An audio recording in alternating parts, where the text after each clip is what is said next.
Welcome everybody to today's video. Today I'll be talking about one of my favorite crafting supplies, the Holtz Distress inks. They come in a pack of 4, like so, and each pack will have different colors. There are no double up of colors in these sets of 4, which is nice.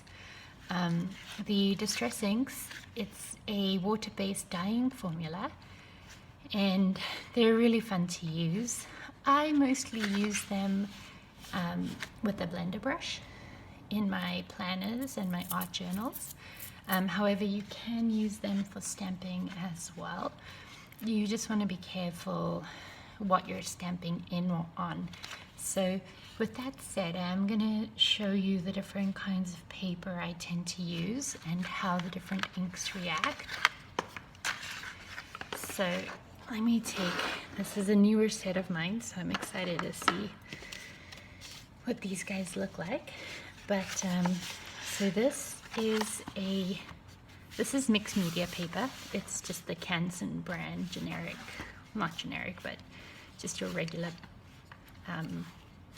mixed media paper that you can find. I find the inks work really well on the mixed media paper. It does sit on the paper long enough to get a bit more of a blend going.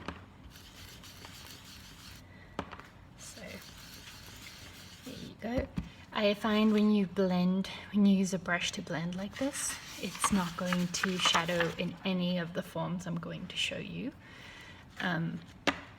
So the other thing somebody asked me was, can you just apply the stamp directly? And yes, you can. Again, you want to be careful where you do that in, because some mediums it will bleed through or ghost. The other thing too is, if you want to blend some inks together, I wouldn't suggest going in and stamping over top with the pad without this drying first. So the color I'm using is the peeled paint color. The other use is going to be stamps, so I'm just grabbing a basic stamp here quickly. I'm seeing if I have one of my acrylic blocks kicking around. Okay, so here we have our stamp. We're going to want to get that good and saturated.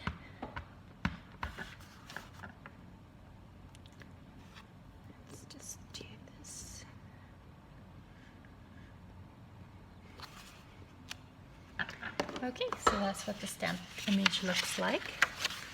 Again, there's a little bit of ghosting in the mixed media, but overall it's the most versatile and the most forgiving paper you're going to find with these inks.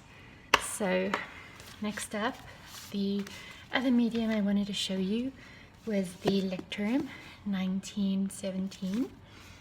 This was my first ever planner, but I just wanted to show you how these inks react in this planner. Sorry.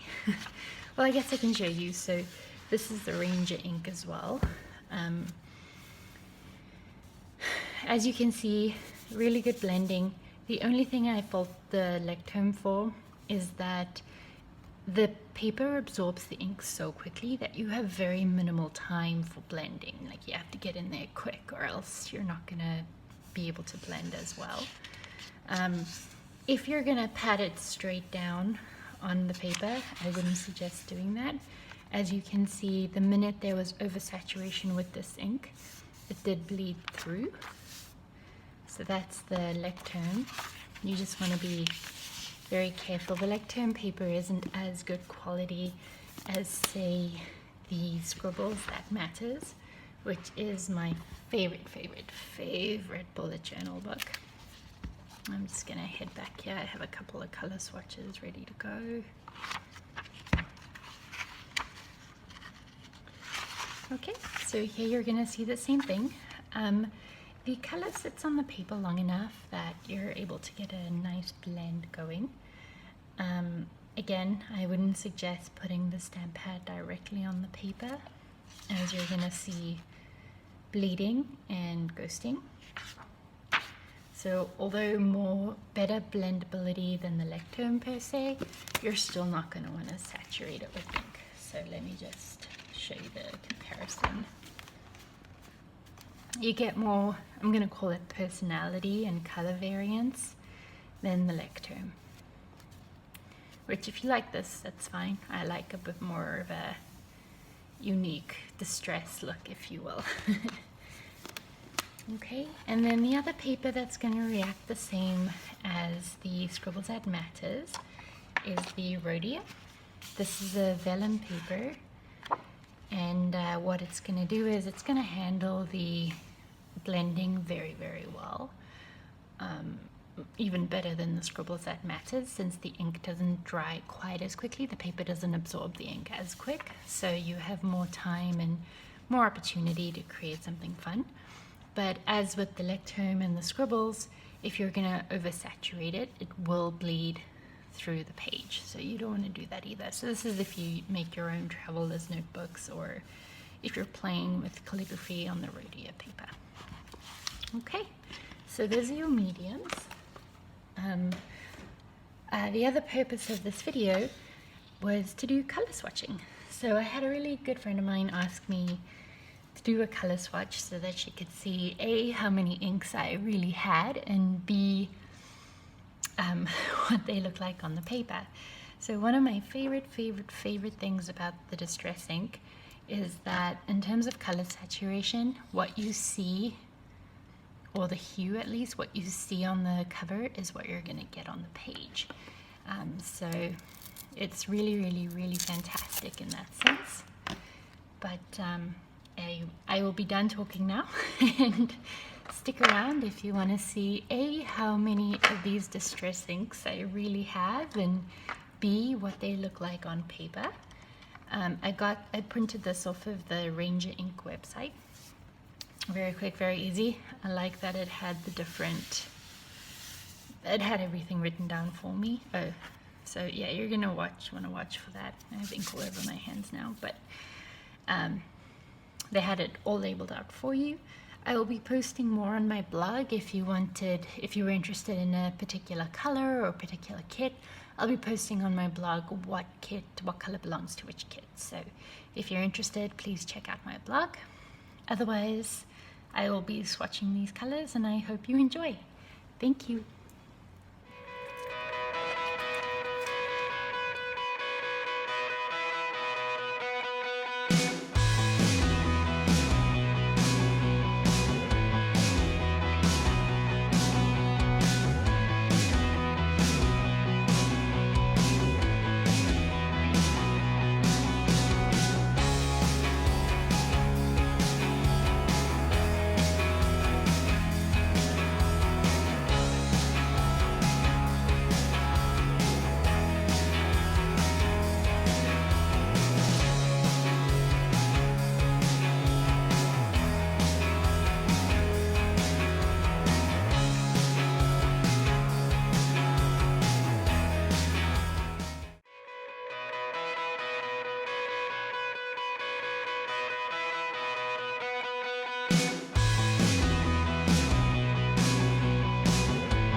Okay, so that is my color swatch done.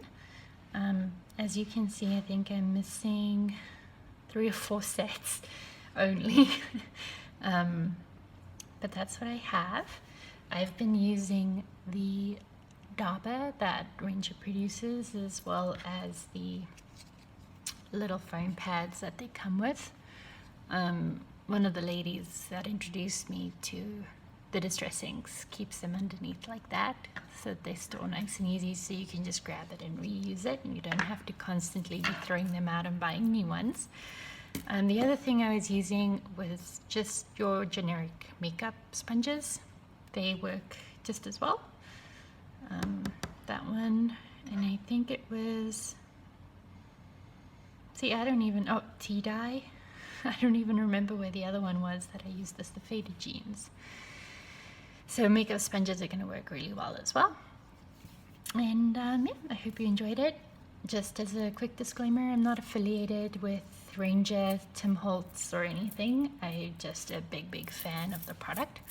I will be posting more on my blog if you'd like I said, if you'd like to know which color belongs in which set.